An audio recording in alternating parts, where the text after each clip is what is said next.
Hey, hi. Welcome to Someone Else's Movie, the original podcast where an actor, writer, director, or nebulous industry figure gives a little love to a movie they didn't make. I'm Norm Wilner, senior film writer for Now Magazine, and this is the other thing I do. My guest this week is BJ McDonnell, a veteran camera operator and occasional director. His second feature film, Studio 666, is a horror comedy about the Foo Fighters trying to record an album in a haunted house. It's bloody, it's ridiculous, and it's kind of adorable, honestly. And it's opening in theaters across North America this Friday, February 25th. BJ picked a movie that needs no introduction, Raiders of the Lost Ark, Steven Spielberg and George Lucas's glorious reinvention of the action-adventure epic. You know, it's the one where Harrison Ford cemented his superstar status as swashbuckling archaeologist Indiana Jones, battling Nazis for the legendary Ark of the Covenant, while also reconnecting with a woman from his past, the scrappy Marion Ravenwood, played by a wonderful Karen Allen. If you haven't seen it, I can only assume you've been locked in some underground antechamber your entire life, so go see it. Then listen to the rest of this episode. This is Someone Else's Movie. You know, it's funny because I think like with Raiders of the Lost Ark, it was actually one of the first movies I remember seeing in the movie theater, and my grandfather took me to see it, and I had no idea what I was getting into. And it's strange because I think about that movie, and it actually has like the adventure, the action, and actually horror elements that I actually, you know, with everything I love, it's kind of like the combination of all of these things that I in films that I like. It was just a perfect mix of everything, you know, Yeah. and I think that's really what I love that movie so much. I mean, there's so many movies I could say I love, but that one, because of the mixture and because of things I really like to do, that one sticks out for me. Yeah, I think I told this story on the Graceland Kung episode where we tackled Last Crusade, but I don't think I've ever had a better experience in a movie theater than Raiders. I saw it 2 days before it opened. I won tickets on a radio call-in thing. It was 1981, so I was 12. In June of 1981, I was still 12. I turned 13 that August. And all I knew was it was a premiere, so my younger brother and I went down and had no idea what to expect. And it was a packed, sold-out theater in the Eglinton Theater of blessed memory in Toronto, which is this great big movie house with a mezzanine and a huge screen, and you could sit wherever you wanted. We sat all the way in the back because that's where the seats were by the time we got there. I think we were probably last in. Right. And it blew the roof off the place. Yeah. It was like people were cheering and screaming and clapping and laughing. I have had great experiences in movie theaters, but I think that might have been sort of the perfect one. Right. Yeah. And so it just never diminishes for me. And having revisited it dozens of times, most recently in the summer when the 4K came out, it holds up. I mean, there is not a beat that doesn't work in that movie. I know it's like one of the most perfect movies. I always say it's like, for me, like with the elements, everything involved for like stuff I love, it's perfect. You know, I would always say like Die Hard to me is the best action film, just script wise, you know, and just like the situation that's going on, the character development, all that is fantastic. But like, that's a pure action film. Mm-hmm. And it's a Christmas movie. I'll say that for people who want to, I say it's a Christmas movie. People might differ, but Raiders just had everything that I really enjoyed. And even my family basically put me in a Christian school, like kindergarten through 8th grade. Okay. So strangely enough, like, you know, when I started realizing and reading stories, it was more of a real thing to me because of the history of what, you know, like with Nazis and things like that back in the day, they really did go looking for artifacts, and they were religious artifacts. And I would learn about the Ark of the Covenant, you know, in the Bible. And I'd learn about, like, you know, and later on with, you know, Last Crusade, you know, going for the cup of Christ. And it was just kind of neat how, you know, the writers took real elements and created a script and an action film around like the search for these certain things of like domination. It's kind of crazy. Yeah, it is. It's got just enough of the 70s still in it that there's a little paranoia and a little mistrust of authority, but also the sense that, no, we kind of have to ground this in something. This has to be on some level believable. And of course, having Nazis as the villains, although I suppose now it's difficult to say this, as innocently, it's like it gives you a really simple, unambiguous enemy. There's like a clear line between good and bad. And even though, you know, the title of the film also includes Indy, he is one of the raiders. He's one of the grave robbers going after this thing that should be left alone. We're on his side because, I mean, he's played by Harrison Ford, and of course, you know, charismatic as hell, but also he's pitted against the greatest evil human history had known at that point, and probably still. Right. And it's really simple, and it makes things so much more interesting when Belloc turns out to be working with them, right? The shadowy reflection who we meet in the prologue, and complicates everything by having a sense of decency, but working with monsters and throwing himself in with it. And now, right, we've got plenty of we have plenty of real world examples of that. But at the time, that was really, really interesting. Yeah. I mean, I thought it was just a great mix, and just the storytelling alone of each person had their own, what they were going to get out of it, and even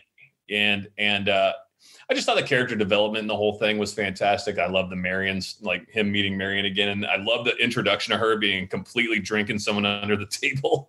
I thought was so awesome. And it's just, I mean, you got to think about the time when they made this film too. Like, and it's not that long ago, but still, it's like compared to nowadays, everybody has these CGI movies and blue screen, yada, yada. We that movie was so practical, and built the sets, and you had snakes with plexiglass between you, and they built all the skeletons and the tombs, and it was just, that's like such a feat that some people, like nowadays, you don't see that all the time. I appreciate it when I see a movie that actually has built like the real sets and really made it feel like it's a real movie. Not to go off topic, but in Toronto, I was up there and I did Shazam. Oh, right. That's right. I was a camera operator in Shazam. And I was so impressed that, I mean, yeah, there was a lot of blue screen in that, but our final, showdown was we had a real fairground. Like, we didn't cheat that. Like, we smashed a whole Ferris wheel for real and did it real. And you don't see a lot of that nowadays because people go, let's do it on blue screen. We'll do it on stage. So back then for indie, like all those sets, could you imagine like how crazy and like that must have been to like, the Well of the Souls, right? That giant statue that he topples by climbing up, like that's all practical. It's all real. Yeah. The scale of it still plays. And, huge. And part of it is the lighting too, where there's real shadow involved and dimensionality. I mean, I just saw a movie yesterday that has 5 or 6 sequences of a character in her apartment overlooking Manhattan, and I'm pretty sure it was a set. Yeah. I mean, we're there now. We don't need to shoot on location if we don't have to, but watching people interact with stuff and climb things and scramble on things. And of course, like Spielberg is such a natural with the camera. His instincts are unparalleled. With the work that Douglas Slocum does with him, it's virtuosic. Is that even a word? I'll take it. To show us the spaces, to show us the threats that lurk in the corners. I mean, the Well of Souls scene is great because the snakes are slithering everywhere, but then they're also coming out of holes and threatening and dropping on people, which turns out to be part of the plot because that's how they get out. And everything leads to the next piece. The beauty of the film is that we feel like we're following the mysteries along with Indy and solving them as he solves them. We're never ahead of the characters. Yeah. I think it's a good thing too, like with filmmaking, is that you gotta get away from just face. It's also like, let the set play out with what's going on. Let the audience figure it out, because you want them to play along with the whole thing. And you're just not forced it. It's exactly what you said, but like seeing the snakes come through the holes. Well, they got to be coming in from somewhere, let's do it's really, it's a very well-made script. And, again, it's just, when that movie comes on, I'll sit down, I'll watch it over and over. It never gets boring, ever gets boring for me, to see that film. It's just always an adventure. And then I always go, and I love Temple of Doom, but I would say if you sit and you watch Raiders of the Lost Ark and then you just follow up with Last Crusade, it's like one of the best, like super long movies you could ever watch. Those two, I think you marry those two together and it's just like, it's the biggest adventure film ever. In my opinion, you watch that and even then it feels like there's so much great, practical sets and the things that they did. We started getting further in time with how effects were being done, but they still had built sets. They went to Petra, for the exterior, for that natural exterior. I mean, that's awesome, because a lot of times now it'd be like, we built it on a sound stage or the back lot. No, they went to this place to see the real thing, and at that point, I guess. You can find anything on the internet now, but that was like, when you saw that, you're like, whoa, that thing's amazing. That's real. Yeah. Oh, I mean, I remember one of the time-consuming things that they talked about in Raiders was removing the TV aerials from all the houses in Cairo for that one shot. Right. And exactly. because that would have been a giveaway. But now you'd paint them out, I suppose, digitally. But it's just the idea that no, nothing was easy on this one. This was the one where they had to find solutions. And as it turns out, because Spielberg was coming off of 1941, it wasn't an expensive production. The sequels all cost far, far more. So he's actually working with, he's doing a globetrotting adventure movie, and, you know, he's not doing it on the cheap, but he is doing it for far less than he probably should have. Yeah. And so every moment of inspiration works its way in, because what's the easiest thing to do? Well, we have a crowd of 200 people. Let's give them baskets. Let's make that a thing. Let's turn it into maybe not a slapstick, but almost like a Jacques Tati level of complication. When I was writing my review of West Side Story, I realized, you know, like Spielberg had never made a musical before, but if you look back at his filmography, there's the Jitterbug scene in 1941, and that turns into a fight, but it's still musical. There's the Anything Goes number that opens Temple of Doom. But Raiders has 2 and maybe even 3 scenes that actually play like musicals, with the music cutting to the action.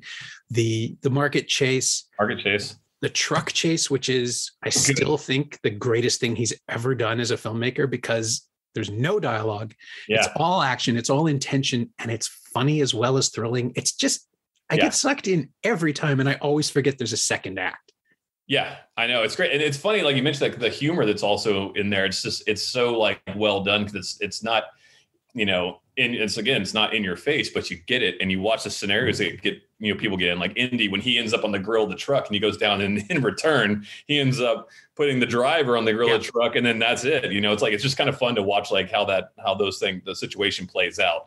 And, you know, I just think it's just such a well-crafted action sequences are so good in that, you know, and I think for me, that really, it kind of like, you know, when you're young, it molds you into what you like, the movies you kind of love, you know. And I think it was a comparison of like, you know, watching that movie and then getting into the horror genre stuff when I would watch HBO, because I watched that all the time. And it would just, you know, it all kind of came together at that point. But Raiders, man, it's so good. You know, I love that ending scene too. It's so awesome. It's so epic. That's huge and epic. And stuff that I don't think I'd ever seen before. There's the tease halfway through the film with the clouds over the Well of the Souls when they find it, but it's like the cloud tank. The cloud tank effect, yeah, they did a cloud tank effect for that, and I think back then that was pretty, you know, like that's like, I guess maybe that was like the early stages of sort of a CGI or, you know, digitally enhancing stuff, but like you're like, wow, that's crazy looking. The whole thing just kind of, you know, the way the cloud is and just using the cloud. I love cloud tank stuff. Like, I think it's just neat looking, like making the sky just look unreal. Yeah, you know? It is. It's unreal, and it's threatening and angry in a way that starts, I mean, it beautifully sets up the tip towards the final act of the Ark is supernatural. There's something going on with the Ark. I remember at the time, the guy next to me at the screening was mad that it wasn't a monster, that it wasn't some sort of ancient thing in a box. And this is a year before Creepshow with the crate. You know, that guy was happy when that finally showed up, I'm pretty sure. Oh yeah, he was like, he jumped in the theater, saw the Oscar winner. That's what it should have been in a box. That's what it was. But the idea that God could be a real force, or that religion can be provably real in this universe. And also that Indy has now encountered, by the time Last Crusade comes along, he's encountered all the major world religions pretty much, and found that they're real. What would that do to an archaeologist? They never deal with it. And I really wish they would at some point. Maybe the new one will, but I really doubt it. Where, you know, what kind of path do you pursue when all of the religions are right on some level? What does that mean to something? I know. Where does your belief go at that point? And I mean, honestly, if in the real world, if you had found the Ark and what happened at the end of that, you'd probably quit your job and not ever do it again, and never want to ever go on any more adventures because it's so scary. And like just going like, you know, probably shouldn't mess with this. Tapping into this seems a little too much, because it just shows who the real winner is in the end, is like what's going to happen if you really dive into religion and you mess with God's creations or things that were put on this earth. You know, it's like, I'm going to step away. I'll go find some other artifacts. I'm going to scoot away from religious, you know, real stuff. Or if anything, he'd be the foremost expert on religious things. He would turn towards that entirely and be a really annoying debater. Yeah. I love the ending of that film too, like where the warehouse, where it just shows you in that big pullback, and it's just like, well, what's in all those crates? What is, because it's like with the Area 51s and the things you want to know, and like how, like, we see these UFO videos now, and things are kind of like, it's like, oh wow, is that real? The way they left you feeling in the end of that movie, as that pullback in the warehouse, is like, wow, there's so many stories you could tell here. With what's going on. And I wanted so bad for the fourth Indiana Jones movie to be about going back and dealing with the Ark again. I wanted that so bad, but yeah, it's in there, but they just didn't care, there. Right? Like that was the problem. We returned to the warehouse, and it's such a letdown. And I think too, like aliens or non-terrestrial or whatever, like multidimensional creatures, it's just not, it doesn't make sense to that world where we've established all the supernatural stuff and all the paranormal stuff. I mean, if anything, aliens are for somebody else, right? Like it should be like, I don't know where they're going to go with the new one. I don't know what the point is of the new one, other than, they're actually going to go back to like some kind of like the old school style. I feel like a lot of people are learning that if you kind of go back to that feeling, it's like the J.J. Abrams thing. So we had, we had Star Wars, and everybody loved those all the way to Return of the Jedi. And then you get the newer ones, which people were pretty let down. And it's almost like a no-brainer formula that if you just go back to what people see, like you go to Jim Henson's studio and you make the real creatures and you set these real situations, you make a cantina, people going in and out of the real, like we're talking about, making real sets, you're almost going to win every time, because that's what I think people want, especially nostalgia-wise, people are going to want to see that. And I'm hoping that this new Indiana Jones movie kind of goes that route, and it's not going to go so blue screeny, get kind of weird like that. Like, where's my remote control to play this video game kind of thing. That's my hopes. And I feel like people are kind of, getting onto that a little bit more, really going back to just make it like it was.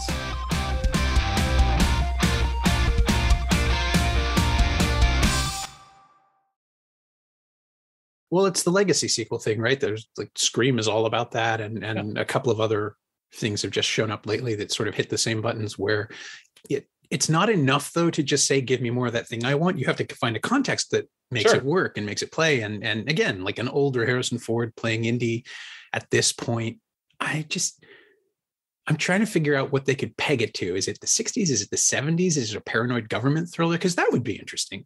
But but I have learned that what I want is almost never what the movie wants. So it's just a question of waiting it out. And yet, Spielberg's just demonstrated that he has the chops of a man 50 years younger, and he could still pull off a full-on active musical like West Side Story. I'm going to give him the benefit of the doubt. The only thing I'm worried about is, Crystal Skull kind of really, you got a lot to claw back from, and hopefully they will. I want to believe. I want it to work because Raiders is so special to me. Yeah, 100%. It's almost funny. It's like, I was just thinking, we were talking about that, like, what if they go straight up Logan style, where Indy's almost like Professor X, where he starts to lose his mind, but he's like, and then someone else is dealing with him. It could be kind of amazing going that route with playing that age. I mean, who knows? It could go really weird. Yes. But I just, again, going back to it, the movie's just so well done and so well made. And there's a feeling like those movies, it's hard to capture nowadays too. I don't know. Sometimes I go, is it the film stock they use? Was it because they shot on film? I know it's because, but what we talked about was like, it's built sets and it's a real world environment. It's not made up. But there was also something back in like the 70s, 80s with the look of films that I always feel like it's hard for people to capture it nowadays. And I don't know, I haven't quite put my finger on the pulse. And even for me, like, as a camera operator, also like coming up from the film world and going digital, it's like, where films don't have that same feeling anymore. And it's very rare you see something like that gives you that same feeling and tone. Yeah, it's not just texture. It's not just grain. There's something going on. It's the lighting package and the film grain. The only present day, and it's not even present day anymore, it's probably 12 or 13 years ago now, the only film I've seen that comes close to approximating the look of some of those early, like specifically Close Encounters, because that was the goal, is Richard Kelly's The Box. Right. I don't know if you've seen it, but he and his DP found a way to do the blown out crispness somehow. And it looks like a film that's set and shot in 1978, 79. That's cool. But that's the only example I can think of. Yeah. I mean, it's got to be lighting and lenses and things like that, that the glass that they had back then, or, it just is like, it's hard to find that feel anymore of the look of these films. And honestly, like going back to Spielberg, his play on shadow work, I think is amazing. Like just showing stuff like the iconic figure walks up, you see a shadow, the shadow lifts the hat up and puts it on, those kind of things. Or just when they're carrying the ark and you're watching the shadow of that going through the firelight, it's just such good stuff. It's without showing it, you're showing it. It's so cool. Yeah, and he sort of sets the stage for that by showing Indy from the back in silhouette in the prologue, right? It takes the full credit sequence before we see Harrison Ford's face. Yeah. I also feel like that's the first time they've used a logo that turns into a mountain. How like Universal or whatever, or Paramount will do something where it's like, it'll start with, the logo of like their company, and then it turns into what the set's going to become. And I feel like the first time I ever saw that was Raiders of the Lost Ark, because the Paramount logo turns into the mountain that they're overlooking in the jungle. Yeah, and it would happen in every single episode of the series. I'm kind of curious to see how, like, oddly enough, that's what I'm most curious about for 5 is, does it acknowledge, modernity in some way or in the present day or the transitions? Because that can be fun. But it's just a genuine inspiration. It's like a moment in the film that just says, look, we're self-aware. We are going to be having fun with this. I think it is the first self-aware blockbuster. It's certainly the first one I'd ever encountered. And it was the one that said, you can do this if you're good at it, if you're clever. And it was summed up in something Spielberg said at the time. He said that they wanted to make an action hero cliffhanger character who falls off the cliff every now and then. Like, they wanted him to be fallible. Right. Well, he's scared of snakes. You have an archaeologist who's deathly afraid of snakes, and then you end up in the Well of Souls looking down, and the lightning and stuff flashes, and it's like, oh, snakes. Yeah. It's like, it's so funny because it plays on his paranoia of certain things that he's scared of. And I love, you see that too in this, which is amazing. Yeah. Well, it's just one more way that he's fallible, flawed human. Like, he bruises and bleeds. He gets hurt. He inflicts far more damage on other people than he gets himself. But there's just that wonderful line. It's not the years, it's the mileage, where you just watch Harrison Ford be tired in an action movie. Exactly. And again, they wanted to differentiate him from Han Solo that way, because the Star Wars films are, Luke gets his hand cut off the year before, it gets right back in the next scene. He's fine. Everything is going to be fine. These movies, Indy is, as a character, over the decades, it gets preposterous watching him, because the other problem with these films is you have to escalate in order to deliver something more impressive to the audience. But Raiders, like, where do you go after God saves the day? Where do you go after that climax, after the resolution, the clean, perfect resolution of Raiders, which is that this is real, this is incredibly powerful, and no one will ever hear of it again. It's going in a box. It's a Citizen Kane reference. And another thing that I find absolutely fabulous is that we are as far away from Raiders now as Raiders was from Kane, generations removed. It's just unbelievable that I am this old.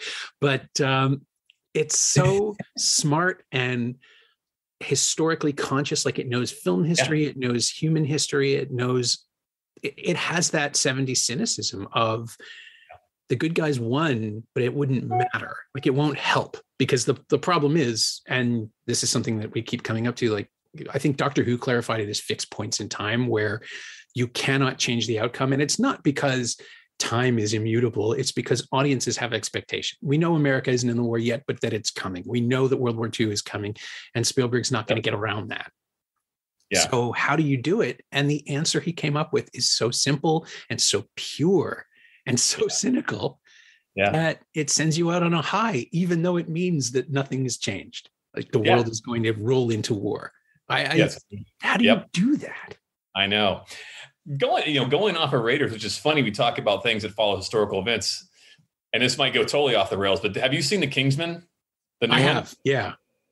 I thought that was really cool how they kind of played on history with that too. They delved in their own kind of world, but like with Rasputin and like what was going on around that time. And even if you look at like kind of what happened to him and like you read about history and like how it kind of folds out, they still kind of looked into like what historically happened or like what was going on with like the poisoning of like certain like of the I think it was cookies or cake, I forgot what it was, and then like the battle and like what happened to him. It's like it's kind of cool, and then all the characters they had involved with that, they also went kind of like in a weird Raiders of the Lost Ark, like historical way. And I thought that was kind of fun seeing that recently because, I can't recall right now, like recently what I've seen that's kind of an adventure movie that also tries to kind of put in some historical events and characters in a movie. I love the Rasputin character. He was awesome. Oh, it's Reese Evans. Yeah. Who should be in a Raiders movie at this point, an indie movie at this point. He's got the right attitude for it. It's funny. Almost immediately, I think after Romancing the Stone, probably. It's another movie my grandfather took me to see in the theater when I was younger. Delightful film. And Zemeckis was a Spielberg protege. He turned it into a romance in a way that Raiders wasn't, and a comedy in a way that Raiders wasn't. And that sort of redefined the adventure movie right off the bat. So everything that followed has really been more along those lines, while I guess the Raiders stuff was more obvious knockoffs like King Solomon's Mines and all the stuff that Canon and New World were producing because it was cheap. You had standing sets and you could Alan Quartermain. That's like a one. Yeah. Yeah. And those were satisfying. I really love in a weird way. It's like, it's so funny. And it's also, they played on the whole, like, back in the 80s, I feel like quicksand was a huge threat. Everyone was afraid of it. So of course, Alan Quartermain and, that whole thing, they had the whole quicksand scene. I remember that kind of scarred me as a kid watching that, even though the movie was so like silly. They had that part in there. It's like, oh my God, it's probably like never ending story to you going to that with the horse and the quicksand. You're like, oh God. Quicksand was a threat. You had to watch where you walked. Yes. Things were so much more traumatic in the 80s when we were kids. Oh yeah. It was scary. Yeah. You're right. Quicksand has sort of disappeared, hasn't it? I think it's because it's not really a thing, but you believed anything in the 80s before the internet. I would have bought it. Oh, I would. If you go too far in there and you don't check you don't have a stick, you better watch out that sand. It might eat you alive. It was a thing back then. Quicksand was scary. Yeah. I don't think there's quicksand in any of the Raiders movies, in any of the indie films, which I think is for the best. Yeah, maybe we'll get it in the new one. Maybe we're gonna have a quicksand sequence. Yeah, God, it'll turn out to be alive and it's a thing and that's the big bad or something. There's 100%. No way around it. So to pivot ridiculously, there is no quicksand in Studio 666, but it feels like there could be. It's the kind of movie that allows for it. Like it is a feature-length goof on itself, I think is safe to say. And it's, again, it's a movie where you are invited to have fun along with the characters and along with the people behind the camera. So how do you get the tone right? How do you find a way to do that and convey it to the audience without turning it into something that you can't take seriously at all? We talked a lot about the tone when we got together. Me and Dave were talking about how we wanted this film to be. And, Dave and I agreed we wanted to make sure that, with my background working in horror films, that we had to make sure that we got the horror portions of it right. And at least fun, not not dead serious, but at least there was moments where it was actually, legit scary. We played the dark, and we went that way. Being that it was a band film, and we both talked about this too, is like we wanted to recapture what we kind of lost, with the Monkees movies and the Beatles and Kiss, because no one makes those films anymore. And we wanted to kind of mix those things together. We wanted to make a band movie with music involved, but also horror, a whole full horror and like gore elements and all together, mix it in a pot. But it's hard to get the comedy, tone along with the horror tone. All blended together. And that's a really, you don't want to go overboard with what you're doing. You can't like have the guys wink at the camera, because then you just killed the movie. They have to play the thing dead serious. Even with the way the movie looks, I wanted the movie to look dead serious, like nothing brightly lit, nothing comedy lit about it. But also capturing the Foo Fighters old school video styles, like the Everlong videos and just the videos that they had fun with. So it was definitely hard to try to mix those things together and get it right. But once we got everybody on board and we got like the right team involved, the right crew people that I trusted, that Dave trusted, getting the guys comfortable with acting, and just letting them be them, that was the main thing. I was like, you guys just play yourselves. Don't think that you're making a character. You're going to play yourselves. And if the script says this, but you would really say that. It's going to be funnier. It's going to be way cooler. And it's actually going to shake off any nervousness of trying to be an actor. And I think that also helped a lot by letting them play themselves and let them be them. As long as we kept going with what we were trying to do script wise, we didn't go off the rails. So I just really, for me, I went more of what I've learned making horror films. And I've also done a bunch of comedies too. And I know how to let the guys riff and do that. And I think that actually all that together, panned out and we got the vibe right. Yeah, I just had the sense that everybody is having the absolute best time playing with muck, like playing with the special effects and playing with the foolishness of a demonic possession comedy, rock and roll documentary. Like, I don't even know how to explain it because I have been trying to describe it to people and failing miserably because it's just like, all you need to know is that Dave Grohl is having the best time. Yeah. And it becomes like, it's contagious. I really, it's so very silly, but in the best possible way. And it, you have, there's a confidence in the way it all comes together. I think that sells it, that makes it possible to believe in all of this. Even though once again, we're dealing with a death cult and a bizarre haunted house kind of story. And I mean, it's an Amityville movie with rock and roll, but it's not, because it's smarter than that. Yeah. Yeah, I mean, again, it really helped also on set. Just our main thing was we're going to have fun.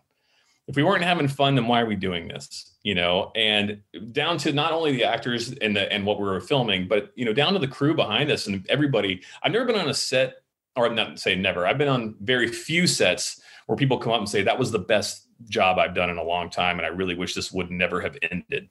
And for me, there's only a handful. This was definitely one of them.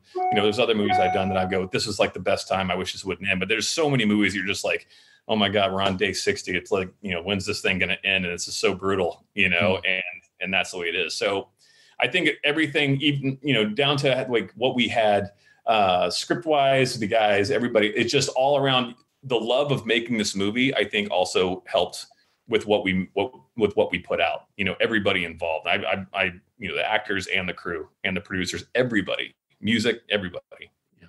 And you get to hang out with John Carpenter for a couple of days, which feels like when it happens in the movie, like the movie is happy that he's there. I mean, not only is there a musical contribution, but he shows up in the film as a recording engineer. And again, it's just like, I'm just glad to see him every time he shows up. I know, he's not making movies anymore. He's doing his own thing. He's making music. A rock star. And he's enjoying it, right? Like he's finally getting this third act in his career of just being loved for what he does. Yeah. And the movie loves him, and like it just feels warm and nice to see him show up. And I can't describe it, but as somebody who grew up on his movies too, it's just so nice to see him still kicking around doing the thing he does. That was a huge thing for me when we were talking about it, because ideally it started off talking about how we were hoping we could get John Carpenter to write the theme song, and Dave and everybody, we reached out to him, and he was like, "Yeah, I'll do that. That's gonna be awesome." And I think it's because Dave helped out Daniel Davies a long time ago, like taking him on a tour, I think is what happened. And then it was kind of a favor. Like when we called, John's like, you helped out my kid. And then I want to help you guys out. Then we were like, let's see if we can go further.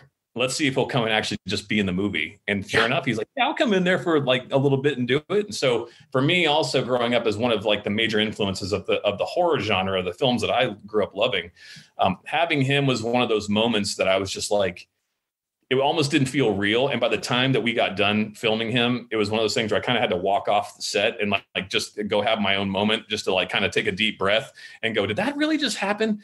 Because for me, it's like, how do you direct John Carpenter? Because John Carpenter is basically one of my main, like influences in this. So how do you go about directing him? It was actually very scary for me. But when he came in, he made me feel really comfortable, and he was really great. And then I just went back to what I was doing, and it went along great. So everything came full circle for me as the kid who watched his movies to having him on board doing a score and also being able to direct him in the film. Oh, that's nice. And you can have Spielberg in the next one. Oh man, that would be really, yeah. I've worked with Spielberg.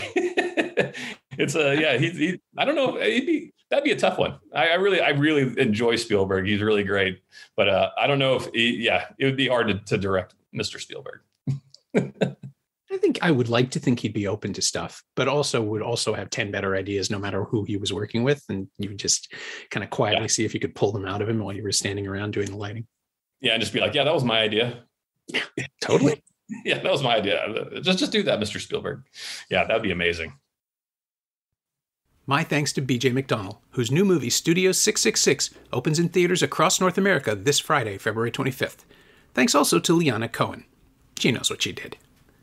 You can find BJ on Twitter at BJMcDonnell1, all one word with the numeral 1, and you can find Raiders of the Lost Ark in 4K, Blu-ray, and DVD editions from Paramount Home Entertainment.